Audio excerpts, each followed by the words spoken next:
Hey there, if you're listening to this is a special bonus section for Doing Content Right, and it's all about podcasting. So, most of the book, Doing Content Right, and the related resources cover written content. Now, written content isn't so different from audio content, which is exactly why I decided to add this extra section. Before we jump into a lot of the material, I wanted to cover a couple things. The first thing is if you're listening to this and you happen to just be listening to audio, do yourself a favor and pull up the slides because there's a lot of visual content to accompany this audio content. The second is that a lot of the principles that we went over in DCR are the same for audio. So you'll actually hear a lot of the same suggestions, a lot of the same frameworks, some of them adjusted slightly, but a lot of the same principles remain. So keep that in mind. And if you haven't actually read the content within Doing Content Right, I would direct you to go through that first before actually listening to this audio section. So here on the screen, you can see the main visual of what we covered in Doing Content Right. And we're going to go through a lot of the same things, starting with the first section, which is really important about where we are in the landscape of content, and in this case, audio. All right. You might be wondering why I'm even diving into audio in the first place. I admittedly don't have a podcast of my own, although I am creating one, in the process of creating one. But I have seen how other podcasts have grown very, very quickly, including My First Million, which is owned and run by The Hustle.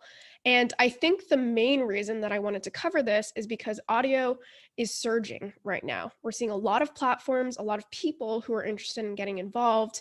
And I asked the Doing Content Right community, in fact, how many of you are interested in an audio or podcast related chapter? And the results, as you can see on the screen, were 47% said they're actually thinking of starting a pod.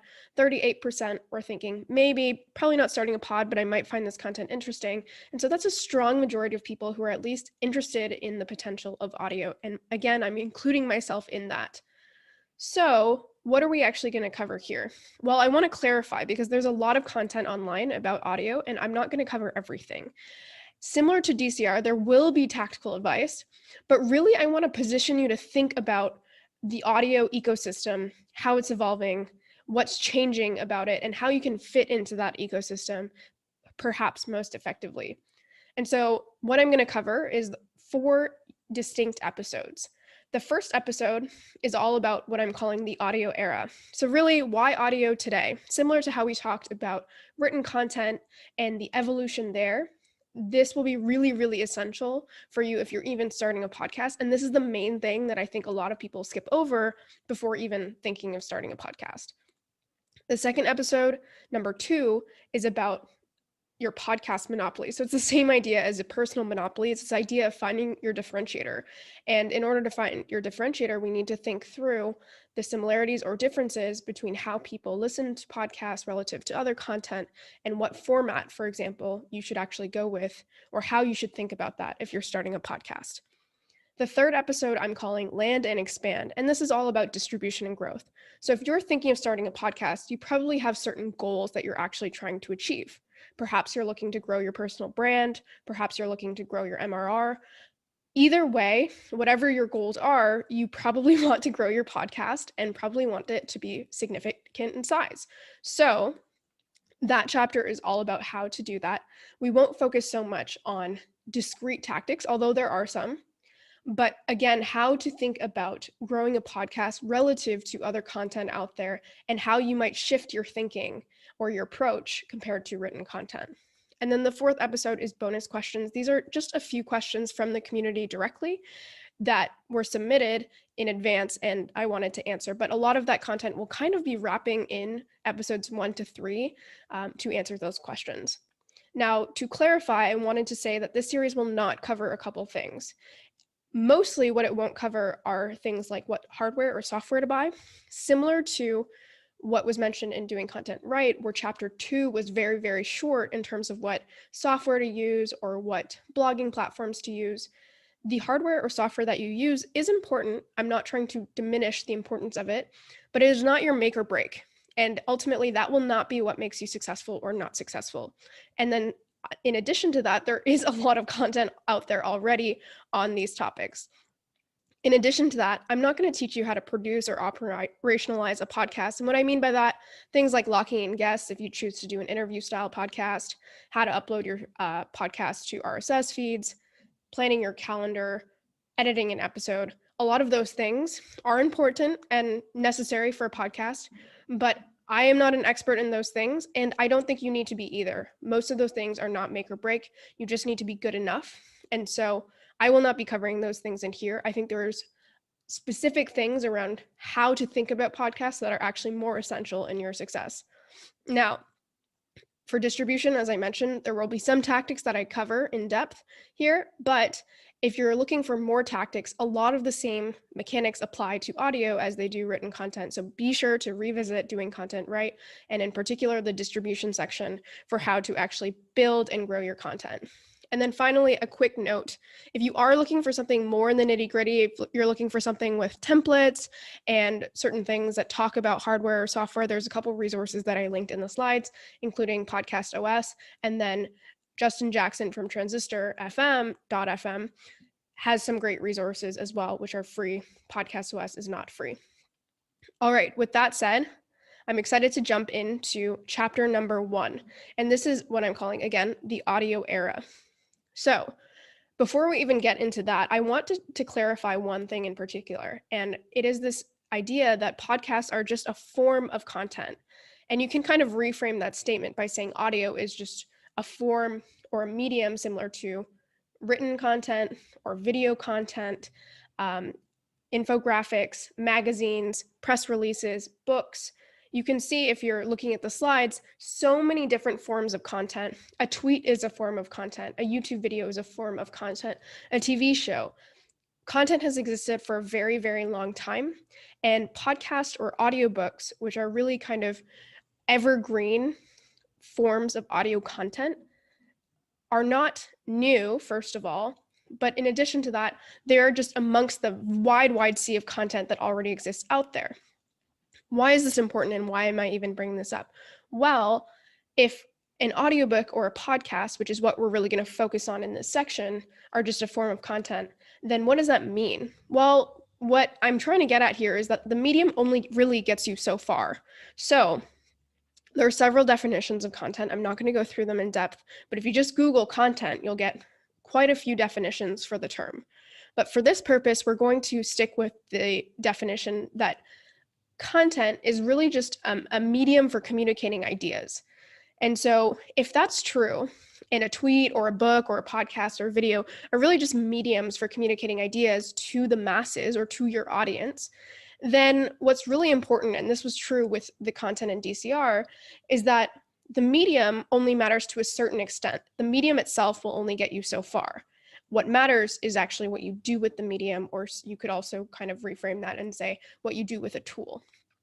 And that's exactly why you often see really great content repurposed between mediums. So I'm sure we're all familiar with a book that has been repurposed to a movie, a radio show, for example, that got repurposed to a TV show.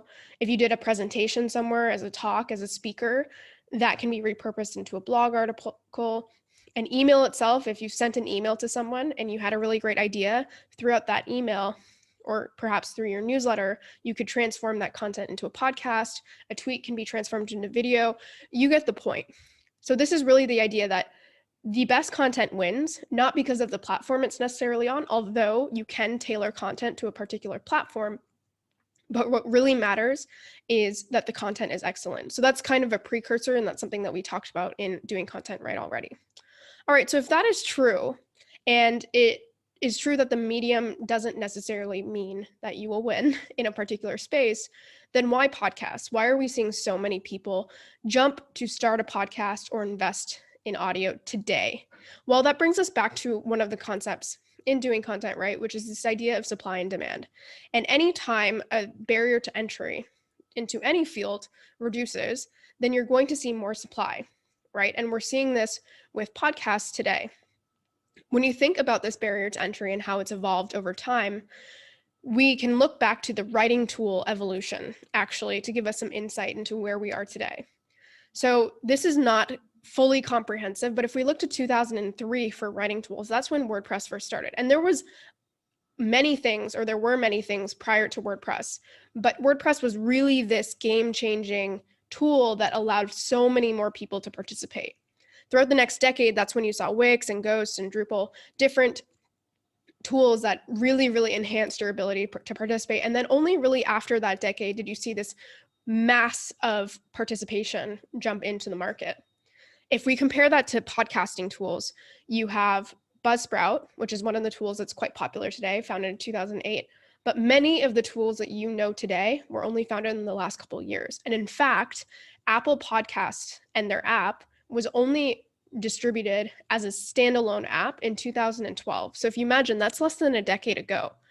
And so once Apple Podcasts, which has now, I think, been overtaken by Spotify in terms of popularity or usage, but that being, at least at the time, the most popular podcasting app, only being established in 2012, we're looking at kind of like a decade later than the evolution of written content. And since then, as I mentioned, 2014 onwards is really when you start to see things like Gimlet or Megaphone or Descript or Transistor, a lot of these very, very popular podcasting tools that, once again, lower the barrier to entry, meaning it's easier to participate. Those started rolling out in the last couple of years, some of them very recently, like Descript in 2017, I believe, Transistor in 2018. The other thing that we'll jump into quickly or briefly soon is the fact that this mobile first revolution really accelerated people's ability to participate in podcasting from the listener perspective. All right, so that barrier to entry being reduced is exactly what we're seeing here in terms of so many more people listening to podcasts or creating them. So both ends of that network are increasing. So if you're listening to this, you'll see that in 2021, for example, we had 120 million podcast listeners, monthly podcast listeners in the United States, and that was up from only 32 million in 2013. So remember, that was 2012 was that year for Apple Podcasts, and that's when you really started to see this exponential growth. And there's a couple other charts on this page, but really they all tell the same story, that a lot more people are listening to podcasts, and also a lot more people are creating podcasts, because naturally you have a supply and demand curve in any industry where the more listenership there is, the more people want to participate and capitalize on that listenership. So there is an interesting dynamic where the more people listening to pods, the more pods that are entering the market to capitalize on that.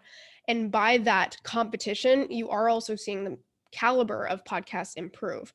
More competition always leads to better selection, and the incentives for the existing podcasts in that competitive industry to improve alongside what's coming in. They're also under monetized. And if you're wondering why I'm going through some of this precursor information, it's the same reason I went through it in Doing Content Right for written content. For you to understand why you should participate in an industry or what you're really getting into, you should understand the landscape. You should understand how it's evolved and where it's going. So another aspect of podcasts that's important to know is that they are also under monetized. So relative to other mediums, as we talked about, podcasting is just a medium. You have things like radio or TV or internet or magazines, and podcasts compared to the latter are under monetized. And there's a lot more growth if you are looking to monetize a podcast, a lot more runway there. Now, as I mentioned, something important to understand is the growth has been really driven by mobile. So on this chart, you can see how smartphones have driven podcast usage.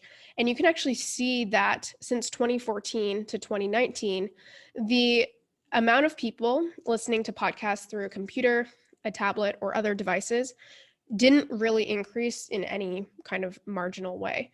Now, smartphones, on the other hand, in 2014, 8.5 million users above 18 plus were listening to podcasts. And now that has, I guess, what is trying to do the math to 36, but that is multiplied around 4x. And so we're really seeing technology drive adoption. And this is actually very similar to what we saw with remote work. And this is very common within industries to see a technological advance in hardware actually change the way people behave with software or other mediums. And so with remote work, you actually saw a fundamental change in the video communication tools that existed. And because of that, you saw more people work remotely. The same thing is true with podcasting, where as soon as you started to have a smartphone, and then even more recently, things like AirPods, which allow you to participate in audio on the go, you're seeing the podcast listenership expand. So this is a really important part to listen to understand about podcasts, and most people know this, but I want to emphasize it, is that contrary to other mediums, podcasts have passive listening, right? So when you're reading an article, you're reading that article. When you're watching a movie, you're watching that movie. You're not doing something else in tandem with that thing. Podcasts differentiate there, where you often actually are passive listening. And the important reason that I'm mentioning this is that there's a lot more potential mind share to capture. So if you think about a person's day and how much time they realistically can spend reading a bunch of newsletters or watching movies, it's really capped at that active time that they can allocate, right? And so if they have an extra hour of their day that they're not working or hanging out with friends or doing X, Y, or Z, they can allocate that to something like reading a newsletter. But the difference with passive listening is you start to capture things like commuting or cleaning the house, or really anything that you're doing that doesn't require your listening capabilities. And so for context there, most people spend around 5 hours or less a week listening to podcasts. And maybe this is an extreme comparison, but if you were to count the waking hours of the average person, if we assume they sleep 8 hours a day, there's 112 hours to potentially capture there. So really there's a huge runway in terms of the potential demand for podcasting that I don't think has been fully understood. Additionally, there's a couple other stats here that I'll call out. More than half of Americans do chores while listening to podcasts. 37% of Americans listen to podcasts monthly. But if you kind of reverse some of those statements, you realize just, again, how much runway there is, where if 37% listen to podcasts, 63% do not listen to podcasts. And so you can do the calculus if you were to use other statistics, like 24% listen weekly. So that means that 76% don't listen weekly. And there's a couple other stats on here that just simply show what people tend to do while listening to podcasts. And it's anything from driving to on public transportation to on a run. So it's really important to understand this idea of passive listening. Now, one thing I wanted to call out here is that podcasts are inherently harder to grow because of the ecosystem that we're in today. And so when we talked about different distribution channels, and we'll jump into this more in the third episode, but when we talk about these different distribution channels, we had Bedrock, Social, Targeted, Viral, Syndicate, and Paid. Now, most of these do not really exist for podcasts, or you can't leverage them to the same degree because podcasts are not set up to be distributed on these channels. And so what I'm getting at here is that the ecosystem is really, really early. To put some perspective, just as this is anecdotal, but when's the last time you heard someone say, do you have a good blog recommendation, versus someone asking, do you have a good podcast recommendation?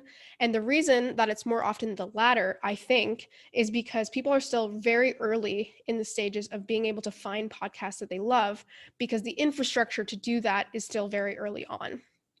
So as a comparison, if you were to think about the different ways that you find content, which we just talked about on the previous slide and was a big part of doing content right, you think about search engines, social media, inboxes, like a newsletter, communities that share content, word of mouth, directories, ads, and then things going viral, or viral platforms like Reddit. Now, this is not even fully comprehensive. There's other ways that content is surfaced and shared. But if you think about that as the different ways that you can share written content, and you compare that to the different ways that you can discover and share audio content, it's very, very lacking, right? And again, this has to do with that evolution of where we are in time, really, since podcasts have become a very prominent thing in our society, and the tools available enable people to participate. So if you think through each of these things, most of the time when you discover a new podcast or share a podcast, it's through word of mouth. There are ways to advertise podcasts on other podcasts, for example, But for the most part, you don't have a search engine, right? There are different directories where you can search for podcasts, but people don't use them very much. And you can't really search through episodes, for example. You can only search through the podcast itself. And there's not an inbox that someone can send you a podcast. There aren't viral platforms where, for example, a podcast episode goes viral. So the idea here is that, again, we're very early in the ability to surface and share podcast content. In addition to that, we're very early in the features that augment content with audio. So again, to give the parallel of written content, you have often for an article the ability to comment or engage in some way on that article. You also have the ability to search the article itself, right? To find things within the article that appeal to you. You also have the ability to save it for later through something like a Pocket app. You have the ability to highlight things or save things that you really want to revisit later. You have the ability to share them easily with friends on many different platforms. Many of the platforms are oriented, you give Twitter as an example, to share written content. And then you also have other ancillary things like the ability to paywall a written piece of content.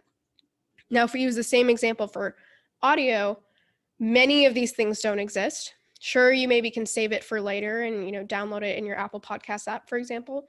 You can kind of share it with friends, although it's not very optimized for sharing audio. You can't say, hey, please listen to this podcast at this time, location, and this is why I like it. It's not, you can do that, but it takes a lot of effort from you. There's a lot of friction there. You can't paywall things effectively. There are some apps like Supercast, but overall, we're really, really lacking in both the ability to find content and then the ability to engage or interact with it. So the key takeaway here isn't that audio is bad, because it's not. I'm very excited, actually, because if you're entering the written space right now, you are at a place where it really is quite developed and you're not early. If you remember from doing content right, you have that diffusion of innovation curve. Now with audio, even though it does seem like there's a lot of podcasts out there, there's a lot of people already in this space, I do think we're quite early in many ways. And the audio infrastructure is still developing, and also the habits of people listening to audio, how they listen to audio. And so it's very, very encouraging to see what will come, but it's also important to keep in mind that it is actually harder to grow a podcast than grow something like a newsletter or a blog, because the existing mechanisms that you were to grow written content don't always apply for audio content. And that's exactly why you see, at least for now, a lot of the most popular podcasts either were very early, right? So some podcasts started a decade ago and they were able to capture an audience early that has now stuck with them, or they come with a very large audience. And so you can see here, you see Joe Rogan, you see Dax Shepard from the Armchair Expert, you see many, many people within the top, let's say 200 podcasts from TechCrunch in 2019 that were celebrities or influencers. And of course, the revenue from the highest earning podcasts also came from large influencers, many of which were some of the people that I just mentioned. And if we actually look at this today, so some of that data that I just showed was from 2019 or some earlier years. But if we actually look at last year, 2020, what were the most listened podcasts in 2020? And this was from a site that showed the top 50 from Edison Research. And you can kind of see in my highlights here that almost every single one was either, as I mentioned, a very early podcast. This American Life, for example, was one of the earlier podcasts in the evolution up till today. Or more frequently, you see people with large followings, or if they don't have large followings, it's produced by an entity with a large following like NPR or Barstool. So I'm not trying to discourage anyone from starting a podcast, because there's so much green space. But it's important to keep in mind what currently up till today has driven podcast. I should say what has made the most popular podcast successful. And this ties back to exactly what I mentioned about the ecosystem being early, where right now it's quite hard to grow a podcast because the infrastructure isn't there, or isn't quite there yet. And that's why most people are able to start successful podcasts if they already have a large audience that they can direct to it. So as a summary, and this is just the first chapter, I wanted to go through where we are in the evolution of audio. How does audio compare to other forms of content, which are, again, a form of content or a medium of content is just a type of content. And it's really what you do with the content that's most important. So creating a podcast isn't so different from creating a newsletter or creating a movie or creating a presentation like this one. So that's important to keep in mind, but it is also important to keep in mind how these different mediums differ. So the pros, just to go through them quickly, the podcast can be relatively easy to produce. And one of the reasons that this may be coming across as overly perhaps negative or discouraging is just because I often do see people say, you know what, I think I'm going to start a podcast. And when you ask them why, they come up with an answer, something along the lines of like, because I can, or because it's easy, or because everyone's doing it. Now, again, I think there's so many amazing things that you can do with podcasting today, and we'll go through many of them. But just keep in mind that something easy to produce doesn't necessarily mean that you should participate, right? But podcasting can be relatively easy if you compare it to something like creating a YouTube video. Now, other pros. Infrastructure is improving rapidly, further reducing the barrier to entry. So if you were to even look a couple years ago, it was so much harder to record high quality audio, to edit it, to upload it, to share it. All of these things are improving rapidly. And I'm really, really excited about some of those missing gaps that I just mentioned being developed very, very quickly. As so many people care about the space, you're going to see the innovation increase in speed rapidly. Just like written content, we're seeing supply and demand grow substantially. I should actually clarify this. Unlike written content, so with written content, we were kind of at a spot, if you remember, in Doing Content Right, where supply and demand had kind of grown disproportionately, where you saw a lot more supply, a lot more people trying to participate, but demand was a little capped because a lot of people already read online. There's only so many things that they could read online. I think what's interesting about audio and is a pro about where we are in the space is we're a little earlier. And because of that, there's still a lot more of that passive listenership runway for many people like you or me to capture. And that kind of relates to the next point, which is this idea of passive listening, which is a differentiator between podcasts and other mediums. So really the pros are that there's a lot more room to be creative, and tied to this, and we're going to talk about different formats in the next session, but there are only a few podcast types that exist today that I see that are quite popular. And I think there's a lot more room to be creative outside of those. Now, the cons of podcasting, and I say this because, again, I feel like you need to understand the pros and the cons in order to decide whether you want to participate in the space. So the cons are that competition is growing. As we see the barriers to entry decrease, there's a lot more people trying to participate. There's an estimated 1 million podcasts today. And an important thing to note is, depending on the medium, there is a different level, I would say, of monogamy with content. So, for example, with paid newsletters, as we talked about in Doing Content Right, you saw that people were more monogamous with their paid newsletters simply because they're not going to pay for, 30 premium publications, nor do they have the time to read 30 premium publications. Now with podcasts, the number tends to lie at people subscribe to an average of 6 shows. Now that's not very many. That's not as many, for example, if you're going and creating a blog, there are many, many millions of blogs that are extremely successful out there, and people can read dozens of blog articles in a week if they want, and some people do. So it's not to say that, again, you can't participate, but keep in mind that pod listeners tend to be a little more monogamous with their content. One thing to mention, just pretty straightforward, is hardware, software, and other costs, like if you need to hire an editor, can be more expensive or intensive than written content.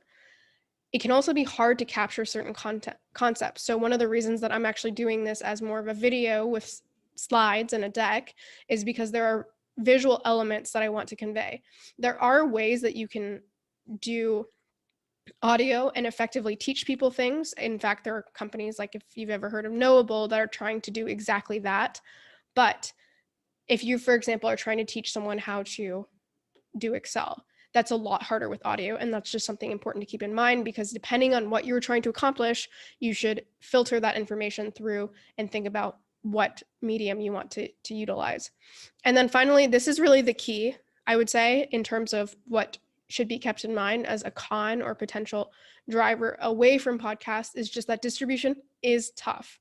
And the reason I keep emphasizing this is because, again, I think a lot of people sometimes opt into running a podcast and think that the podcast itself will drive a lot of awareness for them, when in fact it can happen that way. But often the largest audiences, or the people with the largest audience already, are the ones who benefit from that. And if you don't have an audience, it's actually harder to create one with a podcast or audio than with written content, because of bad discoverability, bad shareability, and ingrained habits, as I mentioned, where people tend to only listen to a certain number of podcasts, and there's a certain way that they listen to those podcasts. So that is it for chapter 1.